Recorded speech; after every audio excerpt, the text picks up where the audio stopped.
Hey, you guys, welcome to 4 Minute Speed Shop. Today's little episode, we're going to take a break from the Dart and the Dodge truck, and we're going to work on my 1965 Pontiac lemans Sport Coupe.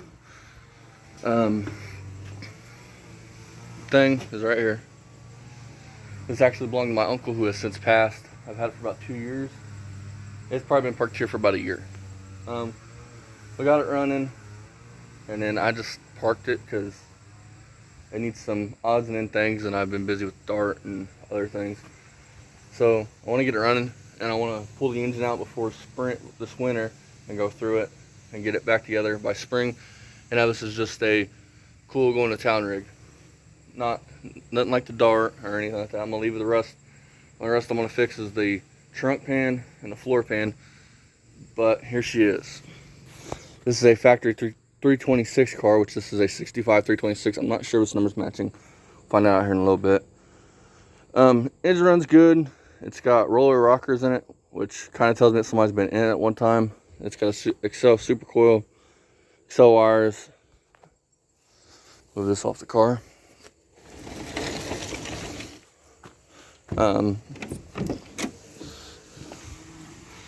It is a factory bucket seat console car from factory. I think that was part of the Sport Coupe. Actually, I think this was I'm not sure if this was a Sport Coupe or a Sport Hardtop. One or the other. Doors shut pretty decent. So the car runs and drives. It's just, it needs like some wiring because all this wiring is butchered. And we didn't do this wiring. So this whole underside of the hood needs rewired pretty much. Because the other idiot that had it before my uncle did this wiring. This plate was in it. So I don't think it's been on the road since 02. It's got disc brakes and disc brake spindles and calipers in the trunk. So we'll be doing a disc brake conversion on it. Get rid of that funky ass 90s S10 Blazer master cylinder. Pretty cool car. It was originally gold paint, gold top, and gold interior, which is kind of cool.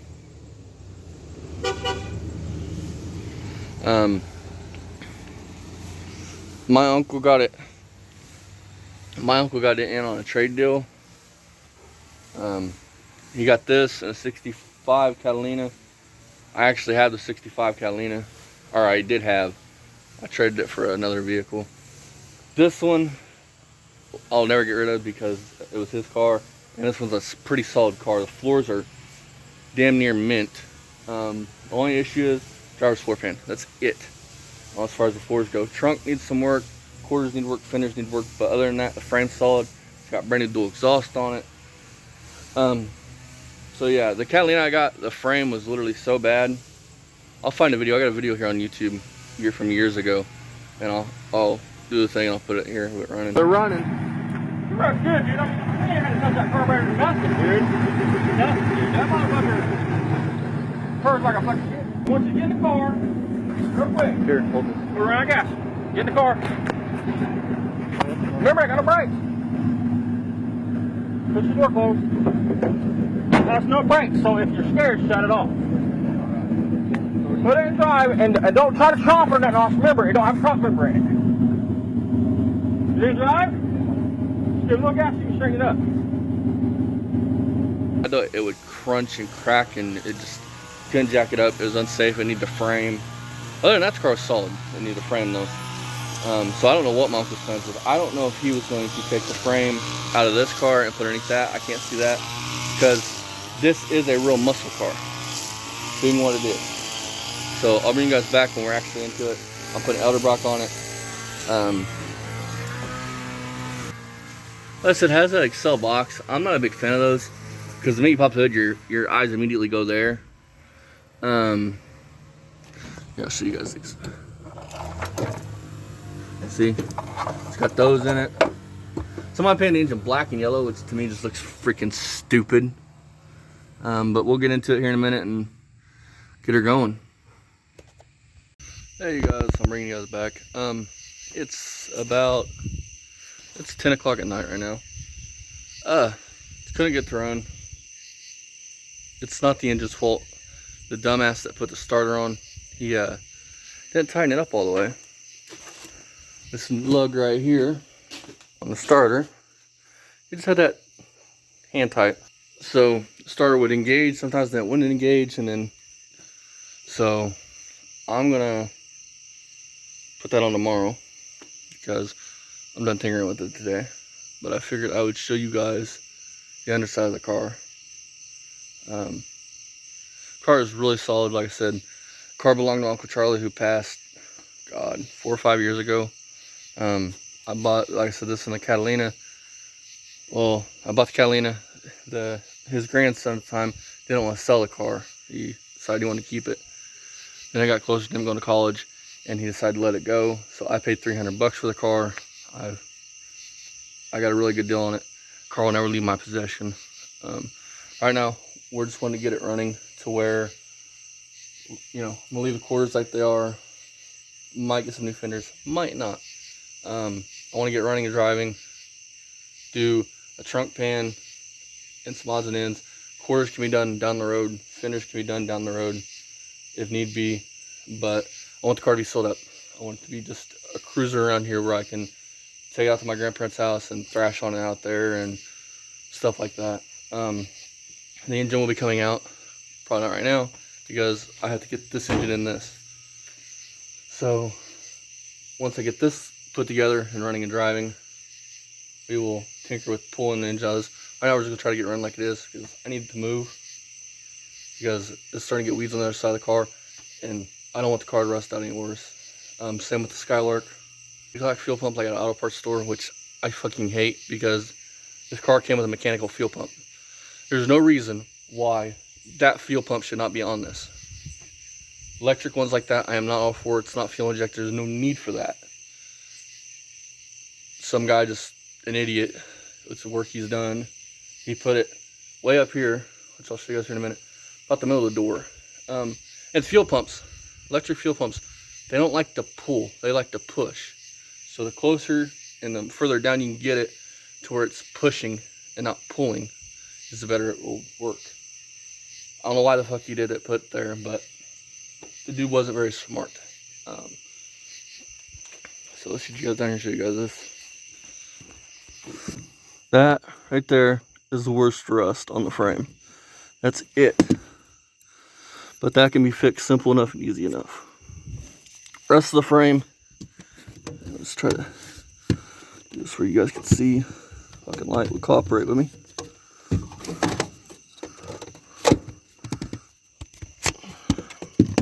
So here's the floors. This is the worst rust in the whole car. This in the trunk and the quarters. But overall, not too bad. It's got brand new dual exhaust on it, as you guys see the weeds over there. So I'm going to pull this crap off because I'm not a fan. Here's the clickety-clack fuel pump he's got. It's stupid how he's got it ringing. I don't know if you guys can hear that, but that's literally just rattling around in there. And then he comes off the factory line right here with this, which is just stupid. See that? With one of these, which I'm getting ready to delete that because that's plugged. So there's that. Brand new exhaust. I don't really like the piping that they used. It should really have a 3-inch in my opinion, but they didn't think so. So they put duals on it to right there and dropped it. Other than that, guys, car's pretty much complete. So, well, you guys, put a fork in her. She's tired. The valves are sticking.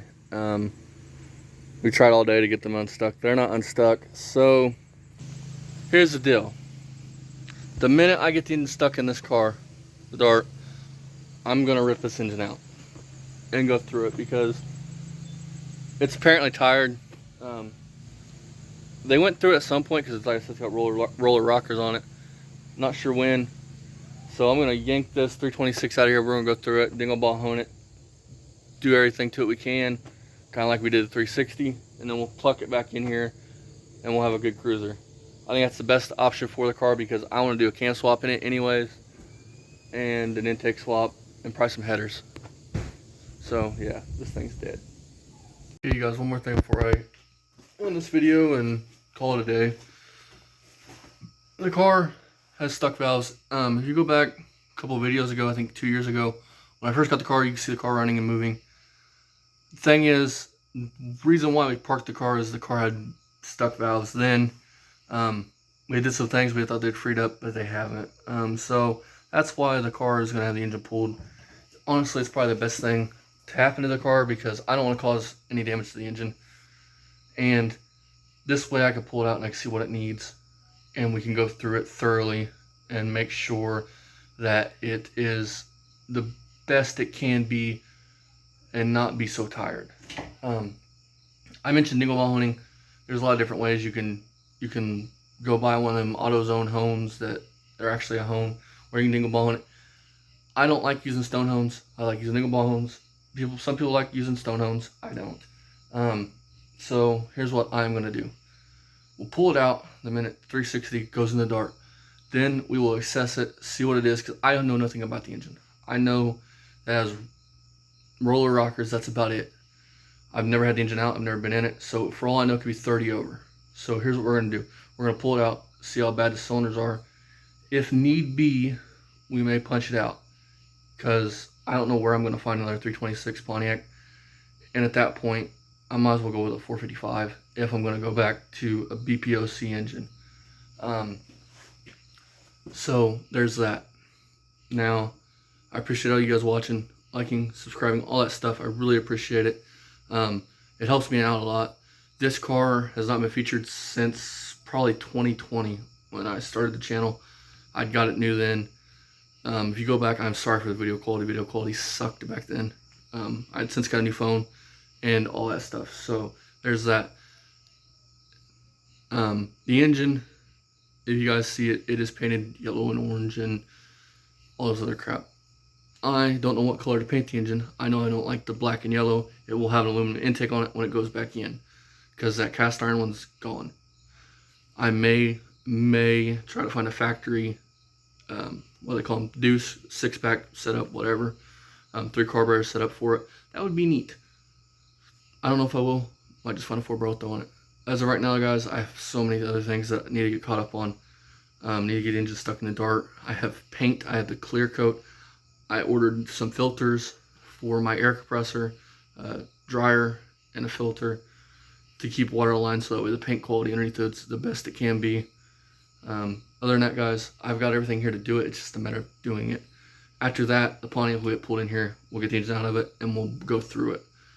Shouldn't take that much time to do because it's not a Dodge product. It's not going to be crazy expensive. It's still going to be expensive because it's BPO. Pontiac, Olds, Buick, they're all kind of expensive to build. So yeah, guys, thank you guys for watching, liking, commenting, subscribing. I'll see you guys next time here on Poor Man's Speed Shop. Share the video, do all that stuff. Thank you guys. Bye bye.